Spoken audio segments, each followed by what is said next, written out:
ఇప్పటిదాకా నేను యూకే గురించి పాజిటివ్సే చెప్పాను. సో, నెక్స్ట్ వచ్చే దాంట్లో నేను నెగెటివ్స్ కూడా చెప్తాను. పాజిటివ్స్ కంటే నెగెటివ్సే చాలా ఇంపార్టెంటు. హాయ్ గాయ్స్, అందరూ ఎలా ఉన్నారు? Welcome to India to UK with Gopal గాడు. సో, లాస్ట్ వీడియోస్లో అన్నిట్లో మీరు ఏ కోర్స్ చేయాలో సెలెక్ట్ చేసుకున్నారు అండ్ యూనివర్సిటీ ఎలా చూస్ చేసుకోవాలో చూసుకున్నారు. సో, ఇప్పుడు ఇక్కడికి ఎలా రావాలి? ఇక్కడ రావడానికి అన్నిటికీ మనీ ఎలాగా? సో, చాలా రకాలుగా వస్తారు. కొంతమంది వాళ్ళకున్న సొంత మనీ తీసుకొని వస్తారు. కొంతమంది ఎడ్యుకేషన్ లోన్ పెట్టుకొని వస్తారు. అండ్ కొంతమంది పర్సనల్ లోన్ పెట్టుకొని వస్తారు.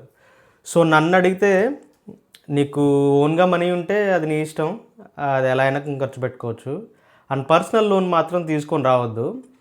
ఎందుకంటే నువ్వు పర్సనల్ లోన్ తీసుకున్న నెక్స్ట్ మంత్ నుంచి నీకు అది ఈఎంఐ కట్టాల్సి వచ్చింది నువ్వు.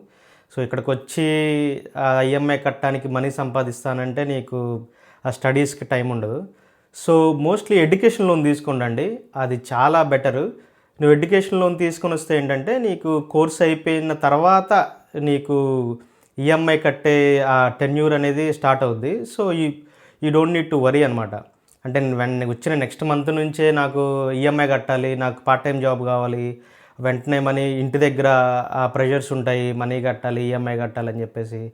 సో, ఇలాంటివి ఏం లేకుండా ఉండాలంటే మోస్ట్లీ ఎడ్యుకేషన్ లోన్ తీసుకొని వచ్చావు అనుకో, సో అలాంటి ఏం ప్రాబ్లమ్స్ ఉండవు అనమాట. సో, నెక్స్ట్ మంత్ నుంచే నేను ఈఎంఐ కట్టాలి అనే టెన్షన్ ఉండదు.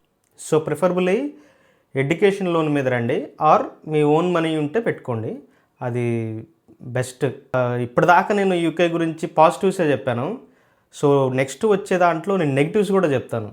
పాజిటివ్స్ కంటే నెగిటివ్సే చాలా ఇంపార్టెంటు. సో, అవన్నీ తెలుసుకోవాలంటే ఫాలో గోపాల్ గాడు. అంతే, సింపుల్.